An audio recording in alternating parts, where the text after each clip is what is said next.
Good morning friends.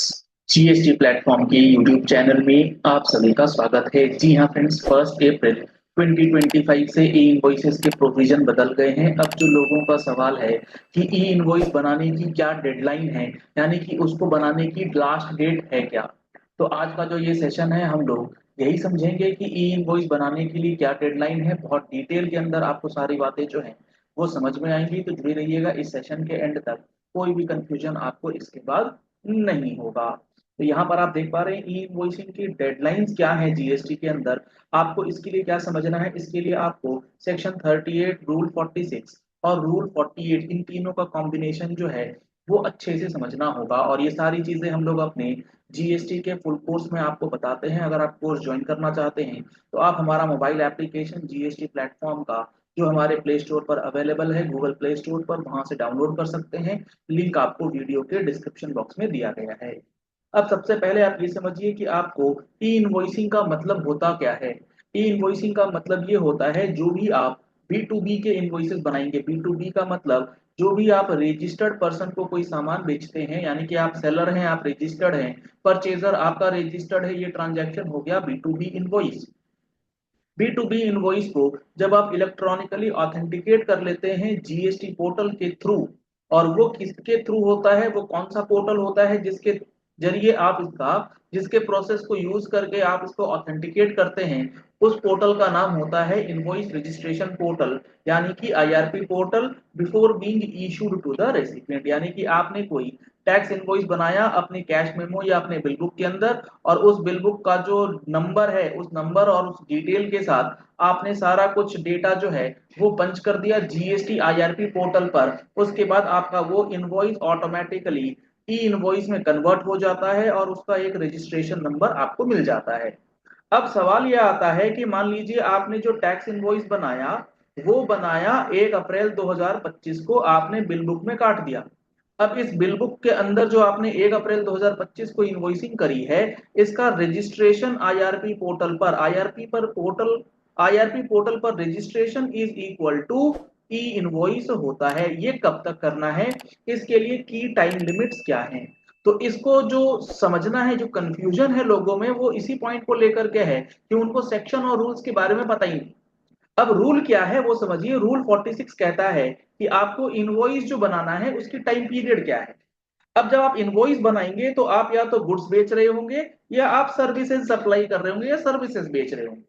तो supplier of goods के case में जो इनवॉइस बनाने का टाइम पीरियड है एज पर रूल 46, वो क्या है कि invoice must be issued before or at the time of removal of goods. जहां पर उस सप्लाई में जो आपने सामान बेचा है उसके अंदर मूवमेंट इन्वॉल्व है, तो रिमूव हो उसके पहले आपको इनवॉइस बनाना है। या फिर अगर उसमें मूवमेंट नहीं है, यानी कि काउंटर सेल है, तो डिलीवरी से पहले आपको इनवॉइस बनाना है। ये जो इनवॉइस बनाना है एज पर रूल 46, ये आपको बनाना है टैक्स इनवॉइस। तो ये जो आपने टैक्स इनवॉइस अपने बिल बुक में बनाया है 1 अप्रैल को, इसी 1 अप्रैल को आपने बिल बुक बना दिया, तो इसका आईआरपी कब बनाएंगे, आईआरपी पोर्टल पर रजिस्ट्रेशन कब कराएंगे। तो आगे हम लोग अभी देखेंगे कि इसकी क्या कोई अलग से टाइम पीरियड दी गई है। अगर हम लोग बात करें सर्विसेज के लिए, तो सर्विसेज के लिए गवर्नमेंट ने ये बता रखा है कि आपको इनवॉइस जो करना है वो करना है 30 दिनों के अंदर from the date of supply of service. यानी कि मान लीजिए आप एक चार्टर्ड अकाउंटेंट हैं, आपने ऑडिट की सर्विसेज दी हैं, और ऑडिट की सर्विसेज आपने दी हैं 30 सितंबर 2025 को। तो आपको जो ये सर्विसेज दी गई हैं, आपने जो ये सर्विसेज दी हैं 30 सितंबर को, इसका जो आप टैक्स इनवॉइस बनाएंगे, ये जरूरी नहीं है कि आप 30 सितंबर को ही बनाएं। बना लेते हैं बहुत अच्छी बात है, नहीं बनाते हैं तो क्या करना है, आपको इसके 30 डेज के अंदर अंदर अपने बिल बुक से इसका टैक्स इनवॉइस जो है वो काट देना है। सर्विसेज के लिए 30 डेज का टाइम पीरियड एक्ट के अंदर है। और यही 30 डेज अगर बैंक और इंश्योरेंस कंपनीज हैं या फाइनेंशियल इंस्टीट्यूशन हैं, तो 30 दिन की बजाय 45 दिन का इनको समय दिया गया। ये तो हो गया कि आपको जो टैक्स इनवॉइस बनाना है वो क्या टाइम पीरियड पे बनाना है। अब सवाल ये है कि ये जो टैक्स इनवॉइस बनाया गया, ये जो टाइम लिमिट इस टैक्स इनवॉइस के लिए दिया गया, और इसी टैक्स इनवॉइस को जब आप आईआरपी पोर्टल पर रजिस्टर करते हैं, तो क्या इन दोनों के लिए अलग अलग टाइम पीरियड है। तो आप इस बात को बहुत आराम से और अच्छे से समझिए कि टाइम लिमिट इसके लिए आपको जो डिटरमाइन करनी है वो करनी है in accordance with rule number 48। और रूल 48 बिल्कुल क्लियर कहता है कि आपके लिए कोई सेपरेट टाइम पीरियड नहीं है। रूल 48 जब आप पढ़ेंगे तो उसमें आपको लिखा मिलेगा कि E invoices must be reported to the IRP portal within the same time frame as required for issuing invoices under rule 46। Basically rule 48 आपसे ये कहेगा कि आपको टैक्स इनवॉइस बनाना है, और अगर आपके ऊपर ई इनवॉइस एप्लीकेबल है तो आपका जो टैक्स इनवॉइस है वो ई इनवॉइस में बनना चाहिए। मतलब ये कि रूल 48 आपको सिंपली ये बोलेगा, अगर आपके ऊपर ई इनवॉइस एप्लीकेबल है ना, तो आपने अगर किसी और फॉर्मेट में या किसी और तरीके से इनवॉइस बनाया है उसकी कोई वैल्यू नहीं है। ई इनवॉइस ही आपका टैक्स इनवॉइस हो जाएगा। तो हमारे केस में जो हम लोगों ने एग्जांपल लिया था, मान लीजिए आपने 1 अप्रैल 2025 को टैक्स इनवॉइस बना दिया।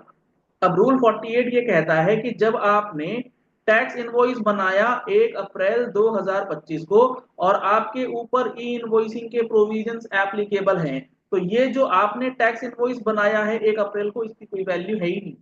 आपको ई इनवॉइस ही बनाना होगा 1 अप्रैल 2025 को, तभी हम इस टैक्स इनवॉइस को एलिजिबल इनवॉइस मानेंगे for the purpose of GST.